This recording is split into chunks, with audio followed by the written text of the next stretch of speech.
মুছলমান লোকসকলক উচ্ছেদ কৰি অসমৰ মুখ্যমন্ত্ৰী ডক্টৰ হিমন্ত বিশ্ব শৰ্মাই যদি ভাবিছে যে 2026 চনত তেওঁ পুনৰবাৰ সেই আসনখন অলংকৃত কৰিব পাৰিব, তেতিয়াহ'লে সেই ধাৰণা ভুল।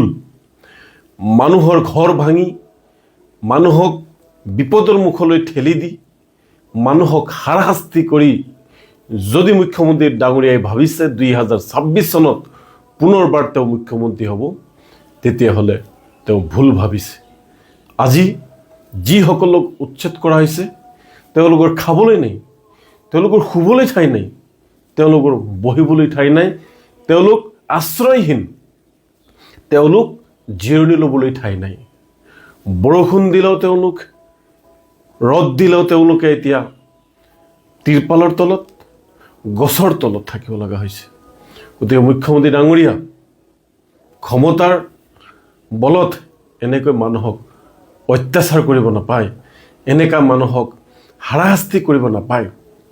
আজি যিসকল সংখ্যালঘু লোকসকলক আপুনি উচ্ছেদ কৰিছে, তেওঁলোকৰ সতি সন্তান, সেইসকলৰ ছাত্ৰ ছাত্ৰী যিসকল আছে, তেওঁলোকৰ ভৱিষ্যত কি হ'ব, তেওঁলোকক আপুনি অন্ধকাৰ পথলৈ ঠেলি দিছে, তেওঁলোকে অজান অন্ধকাৰ দিশলৈ গতি কৰিছে।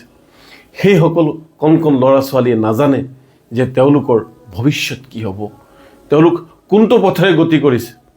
গতিকে এনেবোৰ কাম আৰু নকৰিবলৈ মুখ্যমন্ত্ৰী ডাঙৰীয়াক আমি আহ্বান জনাইছোঁ। আজি উৰিয়াম ঘাটত যিসকলক উচ্ছেদ কৰিব বিচাৰিছে, সেইসকল আচলতে কোন?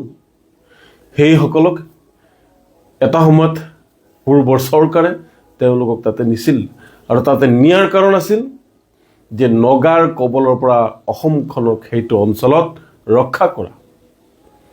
নগাৰ যি আগ্ৰাসন আছিল, নগাৰ যি অসমৰ ভূমি তেওঁলোকে বেদখল কৰিছিল, যি সম্পত্তি তেওঁলোকে লুটপাট কৰি নিছিল, যি অত্যাচাৰ চলাইছিল, যি গুণ্ডাটেক কালেক্ট কৰিছিল, তাৰ বিৰুদ্ধে এই উৰিয়াম ঘাটত নগাঁও, মৰিগাঁও, হোজাই বিভিন্ন ঠাইৰ লোকসকলক তদন্তাধীন চৰকাৰে তাতে বহুৱাইছিল।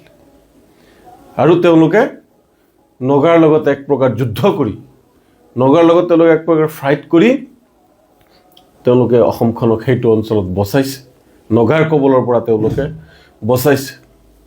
ইয়াৰ পৰা বুজা গ'ল যে পূৰ্বৰ চৰকাৰে এইসকল লোকক লৈ, এইসকল লোকক মানে অসমখন বচালে আৰু আপোনালোকে আউট কৰি দিলে।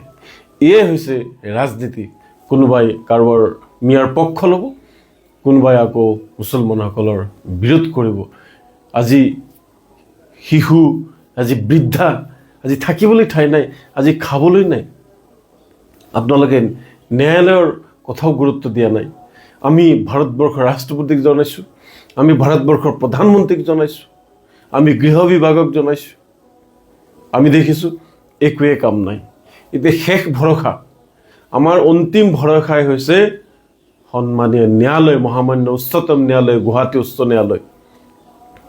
এইসকলক, এই দুৰ্ভগীয়া উচ্ছেদিত পৰিয়ালক ন্যায় দিব বুলি, ন্যায় পাব বুলি আমি ন্যায়ালয়ৰ পৰাহে আশা কৰিছোঁ। আমি চৰকাৰৰ পৰা ন্যায় আৰু আশা কৰিব নোৱাৰি। চৰকাৰে অসমৰ মুছলমানসকলক যে ন্যায় দিব, জীয়াই থকাৰ বাট মুকলি কৰি দিব, আমি কোনোপধ্যেই আশা কৰিব নোৱাৰি। কাৰণ আমি এতিয়া বৰ দুৰ্ভগীয়া জাতি হৈ পৰিছোঁ।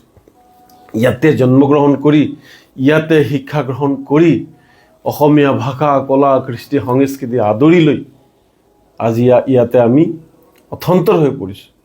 আমাৰ একাংশ লোকক অত্যাচাৰ কৰা হৈছে, ঘৰ বাৰী ভাঙি দিয়া হৈছে, তেওঁলোকক জীয়াই থকাৰ যি সপোন আছিল সেই সপোনবোৰ ভাঙি চুৰমাৰ কৰি দিয়া হৈছে।